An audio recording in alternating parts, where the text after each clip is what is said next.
Good morning all of you. Welcome to Gangagotri Group of School. Today we are going to solve some example on solid angle.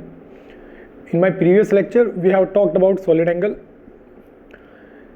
Solid angle एक नया topic है, मैंने last lecture में आपको बोला भी था, आपके लिए एकदम नई चीज़ है। यहाँ मैं आपको ये क्यों बता रहा हूँ, इस लेक्चर में आपको ये चीज़ पता चलेगी कितना इम्पोर्टेंट रोल प्ले करता है ये इलेक्ट्रिक फ्लक्स कैलकुलेशन में। यहाँ आपको ये चीज़ पता चलेगी। ध्यान से हर एक एग्जाम्पल को आप समझेंगे।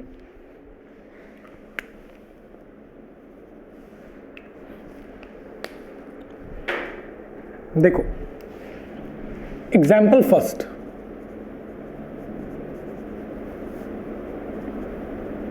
मान लेते हैं आपको ऐसा बोला जाता है कि एक चार्ज Q1 है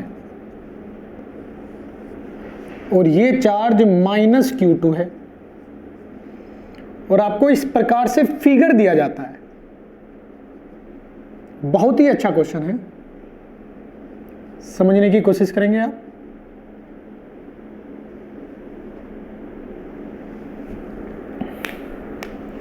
ऐसे फिगर दिया जाता है,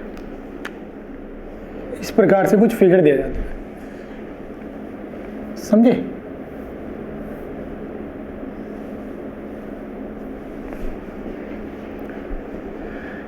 यहां से इलेक्ट्रिक फील्ड बाहर निकलती है, सभी जानते हैं, और यहां एंटर करती हुई नजर आएंगे आपको ऐसे।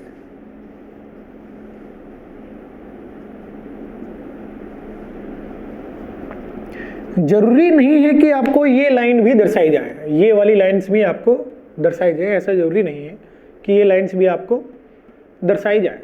सिर्फ ये लाइन आपको दर्शा दी जाए 4, तो भी ये क्वेश्चन आपसे पूछा जा सकता है। पूछेगा क्या वो आपसे, बताइए कि कौन सा चार्ज अमाउंट में बड़ा है। आसान लेवल का क्वेश्चन तो ये होगा कि Q1 is equal to greater than Q2 या Q2 is equal to greater than Q1, Q1 is equal to Q2 या डेटा इज इनसफिशिएंट। ऐसे पूछेगा। आसान लेवल का क्वेश्चन तो ये होगा कि बताइए Q1 Q2 से बड़ा है या Q2 Q1 से बड़ा है या दोनों बराबर हैं या कुछ बोला नहीं जा सकता। ABCD 3 ऑप्शन आपको दे दिए जाएंगे। तो कुछ लोग इसका आंसर इस क्वेश्चन का कि कौन बड़ा है फिगर देख के ही बता सकते हैं कि कौन बड़ा है। बेंडिंग, जिसकी इलेक्ट्रिक फील्ड लाइंस में बेंडिंग आसानी से हो जा रही है वो छोटा है, इसका मतलब ये होगा। जिसकी इलेक्ट्रिक फील्ड लाइंस में बेंडिंग आसानी से हो जा रही है इसका मतलब वो छोटा है। और जिसमें बेंडिंग आसानी से नहीं हो पा रही है, क्लियर, जिसकी इलेक्ट्रिक फील्ड लाइंस में बेंडिंग आसानी से नहीं हो पा रही है तो वो अमाउंट में बड़ा है। अब जरा देखो इसमें बेंडिंग, किसकी इलेक्ट्रिक फील्ड में आसानी से बेंडिंग ज्यादा हो रही है। अगर मैं ये कहता हूं कि यहां ये Q2 एक पॉइंट चार्ज है, पॉइंट चार्ज, ये Q1 एक पॉइंट चार्ज है, तो Q2 के इस पॉइंट से लाइन कैसे निकलनी चाहिए थी, रेडियली आउटवर्ड, समझे ना। यहां से कैसे निकलनी चाहिए थी, रेडियली आउटवर्ड, रेडियली आउटवर्ड। और यहां से देखो ये ऑलमोस्ट रेडियली आउटवर्ड है,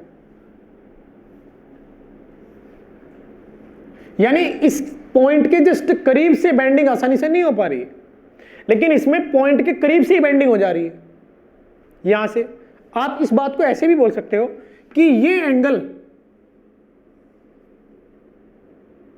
इस वाली लाइन का एंगल, किसी एक पर्टिकुलर लाइन का एंगल देख लेता हूं, ये एंगल अगर मैं अल्फा कहता हूं तो ये एंगल, अगर मैं बीटा कहता हूं तो आप बोल सकते हो alpha is greater than beta. देखने से पता चल रहा है आपको।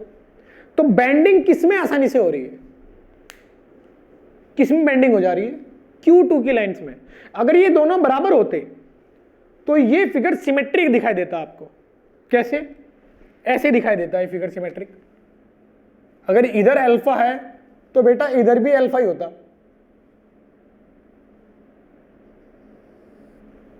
ऐसे ये लाइन, जो ये वाली लाइन है ना, ये शेप ऐसी नजर आती है आपको। इधर भी अल्फा होता, इधर भी अल्फा होता। अगर इन दोनों का अमाउंट सेम होता, Q1 Q2 का मैग्नीट्यूड यदि सेम होता तो इधर भी अल्फा और इधर भी अल्फा नजर आता आपको। लेकिन अब आप देख पा रहे हैं इधर एंगल छोटा है, इधर एंगल अल्फा बड़ा है। का मतलब क्या है, अमाउंट में कौन बड़ा है, Q1 बड़ा है, Q2 छोटा है। तो इस तरीके से लॉजिकल थिंकिंग से आप आंसर दे सकते हो कि हाँ Q1 बड़ा होगा, Q2 छोटा होगा। लेकिन यदि आपसे ये बोल दिया जाए कि इन दोनों में रिलेशन भी बताओ कितना है, what is the relation between Q1 and Q2, ये बताओ कितना है, तो ये क्वेश्चन विदाउट सॉलिड एंगल के आप सोल्व नहीं कर सकते हो। आई बात समझ में? देखो मैं कैसे रिलेट करूंगा इसको सॉलिड एंगल के साथ, इस क्वेश्चन को सॉलिड एंगल के साथ फिर मैं कैसे रिलेट करूंगा। मैं ये लाइंस यहां से हटा सकता हूं, मैंने पहले भी बोला है जरूरी नहीं है कि ये लाइन आपको यहां दिखाई जाए। तो पहले वाला आसान वाला क्वेश्चन तो आप सोल्व कर देंगे, लेकिन यदि मैंने रिलेशन पूछ लिया Q1 Q2 में रिलेशन क्या है, तो आप इसको कैसे सॉल्व करेंगे, ध्यान से सुनो। क्वेश्चन में ये बोला जाएगा कि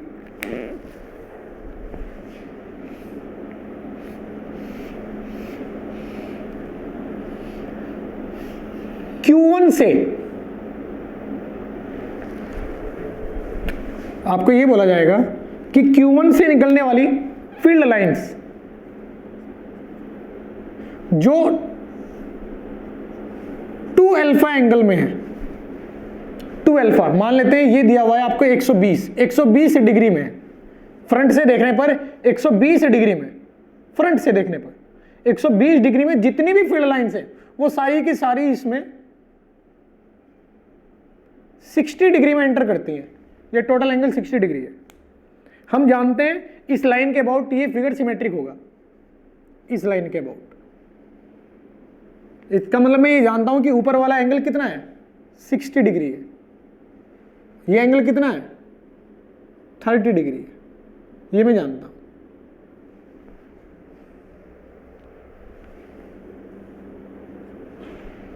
समझे बच्चों बात? इस एंगल में जितनी भी इलेक्ट्रिक फील्ड लाइन से 120 डिग्री है वो सारी की सारी Q2 में एंटर करती हैं। ये क्वेश्चन में दिखाया जाएगा आपको कि यहां से जितनी भी इलेक्ट्रिक फील्ड लाइन है वो Q2 में एंटर करती हैं। बताइए Q1 Q2 में क्या रिलेशन है। मैं इसको ऐसे सोचूंगा कि अगर कोई भी मेरे पास चार्ज होता है, पॉइंट चार्ज, उससे जितनी भी इलेक्ट्रिक फील्ड लाइंस बाहर निकलती हैं वो रेडियली बाहर निकलती हैं। अगर ये अकेला है,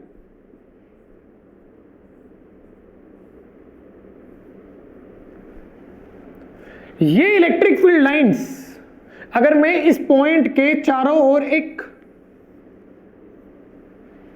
स्फेरिकल एरिया बना देता हूं, सारी की सारी फील्ड लाइन उससे क्रॉस होंगी, और आप ये बोलोगे कि इस एरिया से एसोसिएटेड फ्लक्स Q/ε0 है, हाँ या ना? आप ये बोलोगे कि इस एरिया से एसोसिएटेड फ्लक्स Q/ε0 है, क्योंकि इस एरिया ने कितना चार्ज क्लोज किया हुआ है, Q चार्ज क्लोज किया हुआ है। समझे? अब मैं इस क्वेश्चन को ऐसे सोचूंगा कि इस एरिया ने इस पॉइंट पर, ये जो एरिया है, इस एरिया ने इस पॉइंट पर 4 पाई सॉलिड एंगल सबटेंड किया हुआ है, हाँ या ना? 4 पाई, क्योंकि ये क्लोज्ड एरिया है। आप अगर ये एरिया रैंडम भी ले लेते हैं ना, कोई जरूरी नहीं कि आप स्फीयर लें, रैंडम ले लो कोई एरिया, क्योंकि वो क्लोज्ड है। अगर वो क्लोज्ड है तो वो टोटल एरिया इस पॉइंट पर solid angle, total solid angle कितना बनाएगा, 4 पाई। समझे? 4 पाई एंगल बनाएगा। ये वही बात हुई जैसे कि अगर मैं कहता हूं आपको कि ये एक आर्क लेंथ है, सेंटर पे ये कितना मान लेते हैं, कितना एंगल बनाती है, 30 डिग्री बनाती है ये आर्क लेंथ। तो अगर मैं यहां ये आर्क लेंथ ऐसे ना लेके रैंडमली लेके यहां तक ले लेता हूं, ये रैंडम ले लेता हूं, ये लाइन ए से बी तक इस टाइप से, तो ये रैंडम लाइन भी तो 30 डिग्री बनाएगी, क्या ज्यादा बनाएगी? अगर ये रैंडम लाइन फिक्स है, ये रैंडम लाइन इस शेप में फिक्स है, समझे ना, सॉलिड वायर है ये इस शेप में, तो कितना एंगल बनाएगा? अभी भी 30 बनाएगा। चाहे आप इसको सॉलिड वायर को ऐसे रख दें, इस शेप में रख दें, तब भी 30 बनाएगा। तो वही चीज यहां है। अगर मैं यहां स्फेरिकल शेल रखता हूं तो सेंटर पे 4 पाई सॉलिड एंगल बनेगा। तो अब मैं ये बोलूंगा कि इस एरिया से एसोसिएटेड फ्लक्स Q/ε0 एक्चुअली क्या है, इस चार्ज से 4 पाई सॉलिड एंगल में निकलने वाली electric field lines, electric flux, electric field lines के नंबर में कैलकुलेट की जा सकती है अगर कंपैरिजन करना हो। दो चीजों में। तो यहां मैं कंपैरिजन के लिए इन दोनों में कंपैरिजन करूंगा, तो मैं ये बोलूंगा कि इस चार्ज से टोटल इलेक्ट्रिक फील्ड लाइंस 4 पाई सॉलिड एंगल में निकलेंगी, और 4 पाई सॉलिड एंगल से जो फील्ड लाइंस होंगी, टोटल इलेक्ट्रिक फील्ड लाइंस, वो Q बाई एप्सिलॉन नॉट होंगी। क्योंकि मैं जानता हूं 4 पाई एंगल किसने बनाया, इस क्लोज्ड एरिया ने, और इस क्लोज्ड एरिया से एसोसिएटेड फ्लक्स कितना होता है, Q बाई एप्सिलॉन नॉट। या इस क्लोज्ड एरिया से क्रॉस होने वाली इलेक्ट्रिक फील्ड लाइंस का नंबर कितना होता है, Q बाई एप्सिलॉन नॉट। ऐसे भी तो बोलते हैं हम। फ्लक्स क्या है, number of electric field lines associated with any area if you are comparing something. जब आप कंपेयर करते हो तो ऐसा बोल सकते हो। तो मैं ये कह सकता हूं कि इस चार्ज से इसके सराउंडिंग में जो 4 पाई सॉलिड एंगल है उससे Q by epsilon not electric field lines निकल रही हैं। कितने एंगल में, 4 पाई एंगल में। हमेशा 4 पाई एंगल में जो इलेक्ट्रिक फील्ड लाइंस निकलेंगी वो उसको क्लोज करने वाले, उस पॉइंट को क्लोज करने वाले सरफेस एरिया से एसोसिएटेड फील्ड लाइंस होंगी। एक बात है ये, क्योंकि ये एरिया क्लोज्ड एरिया, इस पर कितना सॉलिड एंगल बनाएगा, 4 पाई। तो एक ही तो बात है, दो अलग अलग बातें थोड़ी ना है।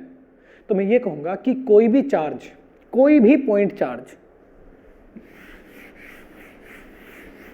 कोई भी पॉइंट चार्ज, ये पॉइंट चार्ज है एक, ये पॉइंट है पॉइंट, अपने चारों ओर 4 पाई सॉलिड एंगल में Q by epsilon not field lines भेजता है। बोल सकता हूं नहीं बोल सकता हूं, अपने चारों ओर। क्योंकि 4 पाई सॉलिड एंगल हर डायरेक्शन में आएगा, वो इसको कंप्लीट करेगा, हर एक डायरेक्शन से वो इसको कवर करेगा। कौन, 4 पाई सॉलिड एंगल। अगर आप कहोगे 2 पाई सॉलिड एंगल, तो 2 पाई सॉलिड एंगल सिर्फ और सिर्फ फ्रंट से देखने पर आपको पाई एंगल दिखाई देगा, फ्रंट से देखने पर। तो आप कहोगे कि पाई एंगल से निकलने वाली लाइंस कितनी आएंगी, Q बाई 2 एप्सिलॉन नॉट। 4 पाई अगर आप फ्रंट से देखोगे तो 2 पाई दिखाई देगा, और अगर 2 पाई सॉलिड एंगल आप फ्रंट से देखोगे तो आपको पाई दिखाई देगा। तो आप क्या बोलोगे कि अगर मैं ये चार्ज रख देता हूं यहां, तो इससे पाई प्लेन एंगल से निकलने वाली, फ्रंट से देखूंगा तो पाई एंगल दिखाई देगा मुझे, लेकिन एक्चुअल में ये क्या होगा, एक ऐसा क्वेश्चन कि सेंटर पे आपने चार्ज रख दिया, सिर्फ ऊपर से उसको आधा कवर किया जाता है, आधा कवर। यानी ये जो अब ये एरिया जो इस चार्ज के ऊपर सॉलिड एंगल बनाएगा वो कितना आएगा, 2 पाई। तो अब आप ये कहोगे कि 4 पाई सॉलिड एंगल से एसोसिएटेड फ्लक्स होता है Q बाई एप्सिलॉन नॉट। तो 2 पाई सॉलिड एंगल से एसोसिएटेड कितना होगा, Q by 2 epsilon not. So simple. समझ में आया। मतलब सॉलिड एंगल पर आप यूनिटरी मेथड लगा सकते हो, सॉलिड एंगल पर आप यूनिटरी मेथड लगा सकते हो। एक चार्ज Q के चारों ओर 4 पाई सॉलिड एंगल होगा, और 4 पाई से एसोसिएटेड फील्ड लाइंस होंगी Q बाई एप्सिलॉन नॉट। अब वो फंडा मैं यहां यूज करूंगा। मुझे पता है कि यदि मैं फ्रंट से देखता हूं तो टोटल एंगल कितना आता है, 2 पाई, और उसको कन्वर्ट करूंगा अगर मैं सॉलिड एंगल में तो आएगा 4 पाई। आई बात समझ में, clear.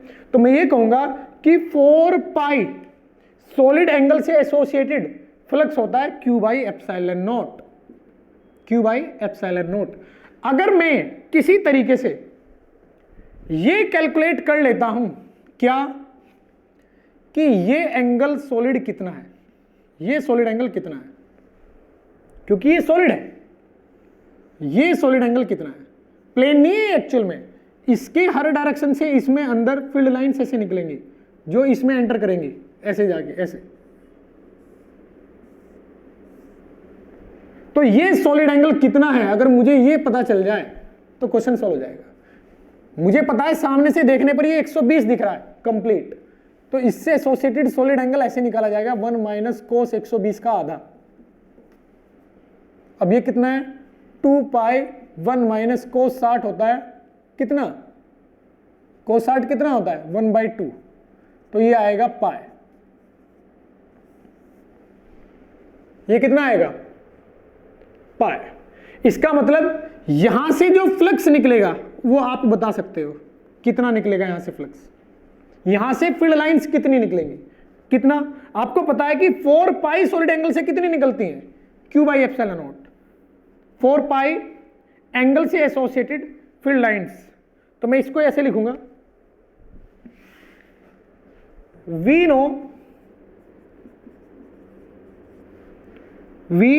No the number of field lines associated with solid angle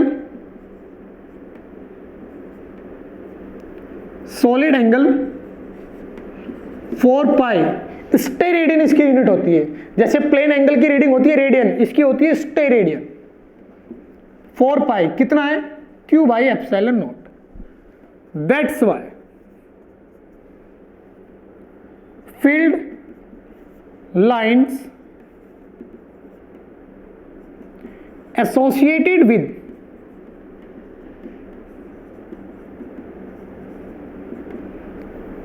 pi solid angle, ये कितना एंगल आएगा, पाई, कितना आएगा, Q upon epsilon not upon 4 pi into pi.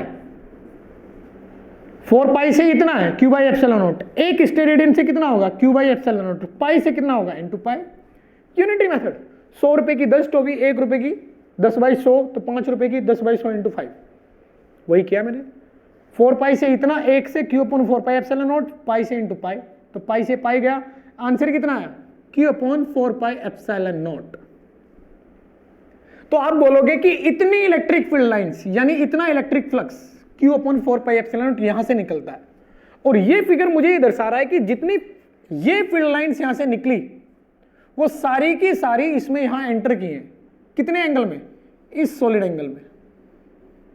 तो अगर मुझे अब ये सॉलिड एंगल पता चल जाए, ये वाला सॉलिड एंगल कितना है, इसको भी चेक कर लेते हैं कि ये सॉलिड एंगल कितना है, किससे एसोसिएटेड है, 160 डिग्री से, तो लिखेंगे 2 पाई 1 माइनस cos 30, ये कितना आएगा, 2 पाई 1 माइनस √3 बाई 2, ये आ जाएगा 2 माइनस √3 बाई 2। क्लियर, ये सॉलिड एंगल आएगा 60 डिग्री से एसोसिएटेड। तो अब मैं ये लिखूंगा, सेम कहानी, Q2 से ये Q1 था तो यहां आएगा Q1। अब Q2 से 4 पाई सॉलिड एंगल में कितना निकलेगा, Q2 by epsilon not. Q2 के चारों ओर 4 पाई सॉलिड एंगल से कितना फ्लक्स निकलेगा, इतना। यूनिट सॉलिड एंगल में कितना निकलेगा, इतना, और इतने सॉलिड एंगल में कितना निकलेगा, मल्टीप्लाई कर दे देंगे 60 से। तो ये वो फ्लक्स है जो इसमें एंटर कर रहा है Q2 में। दोबारा फिर सुनो, Q2 में टोटल 4 पाई सॉलिड एंगल से अगर फील्ड लाइन एंटर करती है 4 पाई सॉलिड एंगल से, तो फ्लक्स कितना आएगा, Q2 बाई एप्सिलॉन नॉट।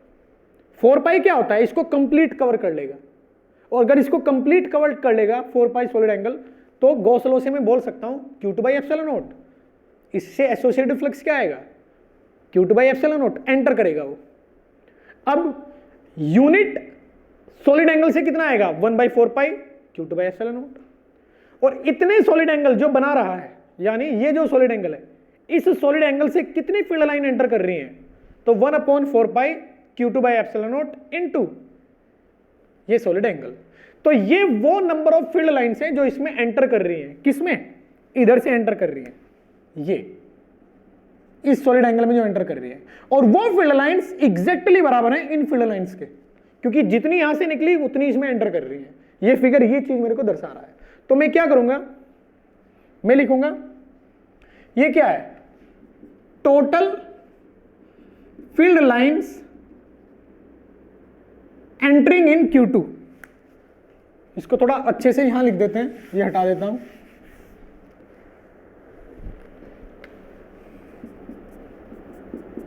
लिखेंगे now total field lines entering in Q2 वो कैसे आएगी, जो भी लिखा था, क्या लिखा था, Q2 बाय 4πε0 इंटू ये सॉलिड एंगल कितना है, 2π2 माइनस √3 बाय 2। तो यहां से ये 2 से 2 गया, पाई से पाई गया, तो ये फ्लक्स कितना आया, Q2 बाय 4ε0 2 माइनस √3। तो आपके पास ये आ चुका है कि Q2 से एसोसिएटेड एंटरिंग फील्ड लाइंस कितनी है, वो कितनी है, Q2 2 माइनस √3 अपॉन 4ε0, और इससे निकलने वाली यहां ये वाला फ्लक्स कितना है, Q1 बाई 4ε0। अब आपको पता है कि ये इलेक्ट्रिक फील्ड लाइंस, ये वाली इलेक्ट्रिक फील्ड लाइंस निकलने वाली इतनी है, इलेक्ट्रिक फील्ड लाइंस बोले या इलेक्ट्रिक फ्लक्स बोलते हैं, कि ये इलेक्ट्रिक फ्लक्स कितना है, Q1 बाई 4ε0, और ये एंटर करने वाला इलेक्ट्रिक फील्ड कितना है, ये इलेक्ट्रिक फ्लक्स कितना है, या इलेक्ट्रिक फील्ड लाइंस कितनी है, ये। अब ये दोनों मुझे फिगर से देखने पर पता चल रहा है सेम है, जितनी यहां से निकल रही है उतनी एंटर कर रही है। Now due to figure